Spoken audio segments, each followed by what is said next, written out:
ကျွန်တော်တို့ကတော့ဥစ္စာပေါ့နော်မြန်မာပြည်မှာဒီဖေဖော်ဝါရီလ1ရက်နေ့တည်းကတကယ်ပြည်သူရဲ့အာဏာကို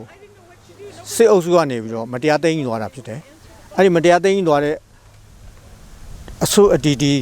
စစ်အုပ်စုကိုတကယ်တစ္ဆာခံနေတဲ့ဒီကျွန်တော်တို့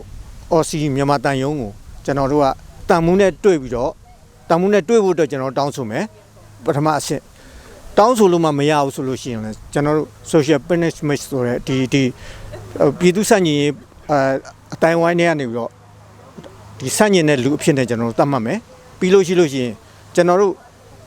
ဒီຫນွေဦးဒေါ်လာကြီးအောင်မြင်သွားမယ်ဆိုလို့ရှိရင်တကယ်လည်းအောင်မြင်ပါအောင်မြင်သွားရင်ကျွန်တော်တို့ဒီစစ်အုပ်စုနဲ့အတူ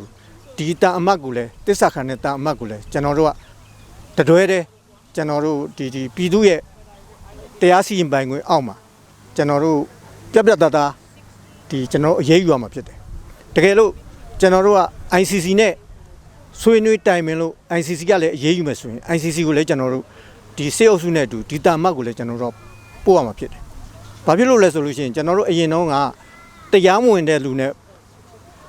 ဆက်သွယ်တယ်ဆိုလို့ရှိရင်စက္ကွန်တင်နဲ့အရေးယူခဲ့တာပြည်သူတွေကတကယ်မြန်မာပြည်သူတွေကခံခဲ့ရတာကျွန်တော်တို့အခုဒီနိုင်ငံတကာကိုရောက်နေတဲ့ပြည်သူတွေအပါအဝင်အကုန်လုံးကခံခဲ့ရတာဖြစ်တယ်အခုလည်းမြန်မာပြည်သူတွေတရက်လုံးကနေပြီးတော့မှရွေးချယ်ထားတဲ့ CRPH ကနေပြီးတော့မှသူတို့မတရားတဲ့အဖွဲ့အစည်းဖြစ်ကြီးညာထားတယ်အဲ့တော့ကျွန်တော်တို့ကမတရားအဖွဲ့အစည်းနဲ့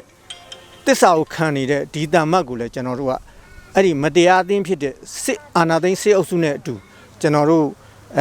တတွဲတဲ့အရေးယူသွားမှာဖြစ်တယ်တကယ်လို့ကျွန်တော်တို့အခုဆွေးနွေးလို့သူက CDN နဲ့မှပုံပြီးတော့မှပြည်သူဘက်ကရပ်တည်တယ်ဆိုလို့ရှိရင်တော့ပြည်သူတန်အမှဖြစ်တဲ့ကျွန်တော်တို့ကောင်းဥစ္စာပေါ့နော်သူ့ဟိုကြိုဆိုရမှာပေါ့တကယ်လို့အဲ့လိုမှမဟုတ်ဘဲနဲ့ဒီ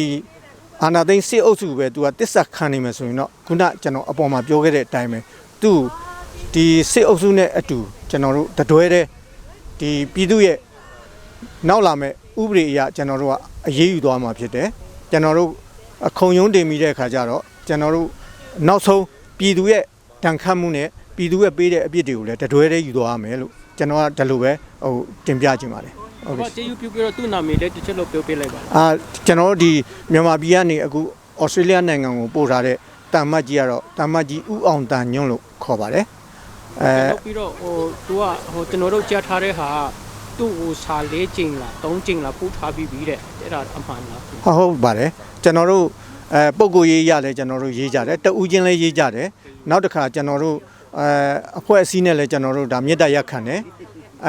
ကျွန်တော်တို့နောက်တစ်ခါတန်ယုံလာပြီးတော့ကျွန်တော်2ကြိမ်ရှိပါပြီမြေတ္တာရက်ခံပြီးတော့မရလို့ကျွန်တော်တို့ပြင်းပြင်းထန်ထန်ပြောဆိုဟိုသူ့ဆက်ဆံသွားတာရှိပါတယ်ရန်ငါစီပြအောင်ကျွန်တော်တို့ကဆောင်ရွက်မယ်ဆိုပြီးတော့ကျွန်တော်တို့အဲ့လိုသူ့အတိပေးသွားတာရှိပါတယ်ဒါပေမဲ့